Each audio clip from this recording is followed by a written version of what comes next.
Magandang araw mga kaibigan. Bigyan natin ng reaction, opinion itong post ng DZRH News. Tungkol naman ito kay Mayor Leni Robredo, nagbiyahe from Naga to Manila. Anong sinakyan? Hindi po eroplano. Bus lang. Ito. Ibinahagi ni Executive Assistant Rayan Rentoy ang isang larawan kung saan makikita si Naga City Mayor Leni Robredo na nakasakay sa isang bus patungong Manila upang makatipid sa paggamit ng government vehicle sa gitna ng kinakaharap na krisis sa langis. Ayon kay Rentoy, may lakad ang alkalde sa ilang tanggapan ng pamahalaan. Okay? So, yan po ang litrato ni Madam Leni nakasakay sa isang magandang bus. Yung reclining chair pa ata ito. So, barid ang reaksyon ng taong bayan. Ako, like. Nag-like ako. Tignan natin ha. 81,000 ang nag-react. 42,000 ang tumatawa. 19,000 ang nag-love. 18,000 ang nag-like. So, love and like, parehas naman yan, positive. So, 37,000 versus 42 na tumatawa. So, halos parehas. May mga hindi naniniwala. Mayroon ding naniniwala. Ako, nag-like ako. Kasi, ganyan talaga dapat ang gawin. Pwede man siyang magsakay ng official vehicle ng Naga City. Kaya lang, mas gastos nga talaga sa mas gastos sa fuel sa mas komportable pa yung magsakay ka na lang ng bus. Yan ang magandang walk the talk. Hindi katulad si PBBM, nagsabi siya magtipid tayo. Yung pala, nalaman natin, nagparty-party sila sa Malacanang, bonggang dinner party, Latina, in honor of Latina Manila.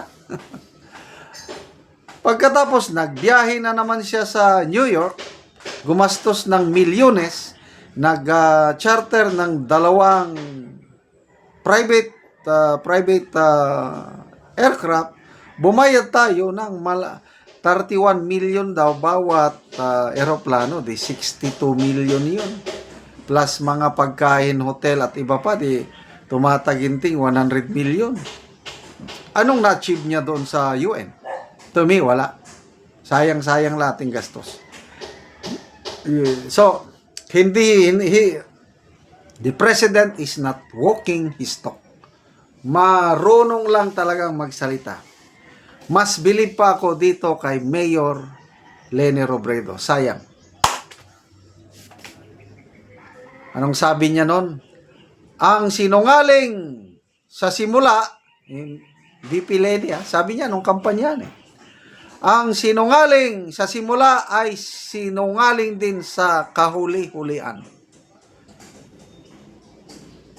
Yung pagpunta ni PBBM sa Naga, nagpakita ng kanyang pink na medyas, nagbigay ng 500 million pesos para i-repair ang mga political analysts. Sinasabi na nanliligaw na si PBBM para sa suporta ni VP Leni sa elections. I don't know lang sa mga nakakakilala kay Mayor Leni. Example, si Attorney Roweno Guanzon. Sabi niya, kilala ko yan. Matagal kami nagsama. Hindi yan susuporta sa mga Marcos. And I agree. Hindi ko siya masyadong kilala. Kaya lang, basing sa mga actions niya ngayon, ngayong mayor na siya ng Naga, malayong mas matino itong si Mayor Leni kaysa itong PBBM. Sayang. Kung siya lang sana ang naging presidente natin, mas maganda ang kalagayan natin ngayon. Sample lang walang tumakbong Mayor Duterte na katandem ni BBM. Iba ang naging katandem niya. Nilabanan siya ni BP Leni. Estimate ko, mananalo si BP Leni. Siya sana ang presidente natin ngayon. Hindi tayo ganito, dumadanas ng matinding kahirapan. Ninakawan tayo ng bilyones. Mali-maleta, kinikibit lang. Lousy script daw ang mga maleta na diniliver ng mga Marines. Tapos yung pangako ng pangako, iba ang sinasabi, iba rin ang nangyayari. Grabing pambubudol sa atin talaga. Kaya, mabuhay ka, Madam Leni. Maraming nambaba sa kanya, kailang maraming na sumusuporta. Sabi ni Bros Saling, please don't bash me. I am not a fan of Leni, even before. But looking at this photo, I would say that there is something about her, a radiance of simplicity, something that a government official should do as a good example. God bless you, Madam Leni. Ako rin, God bless you, Madam Leni. Lenin Tominis. As a frequent traveler from Manila to province and vice versa, mas safe talaga ang bus in comparison to private vehicles na small in size. Yan. Yung iba, binabati ko siya.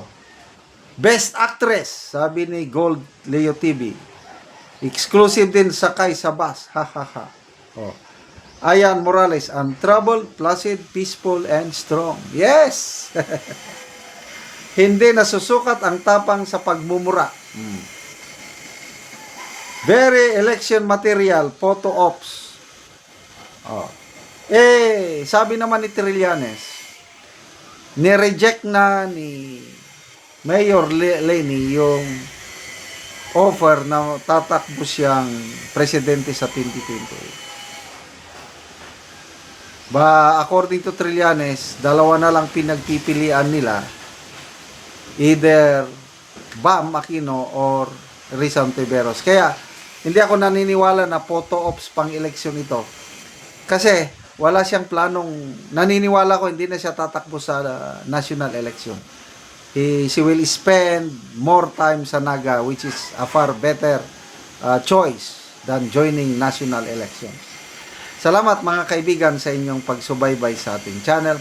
Nakakatulong kayo ng malaki sa tribong Talandig ng Bukidnon dahil ang income natin sa channel na ito is pantulong po sa tribo.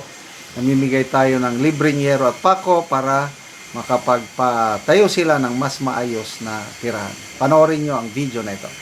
Hello mga ka-viewers, live to karon mo ni si Ate Matagalog Yero. So mo ni ang atupan ni Ate.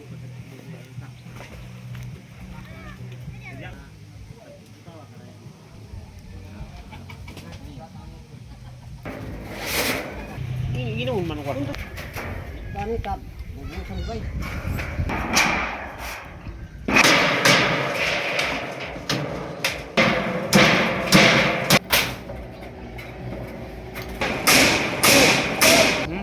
Ano ko rin mo pala.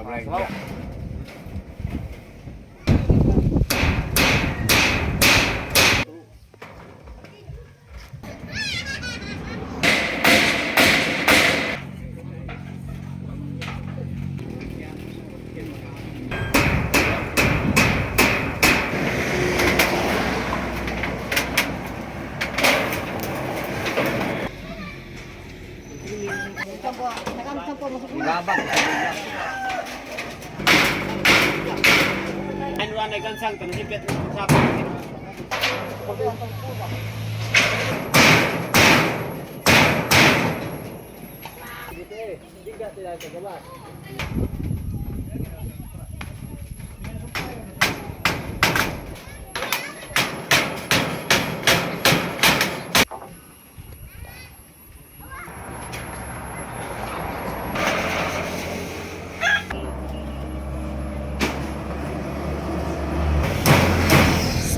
Nagyod og atop.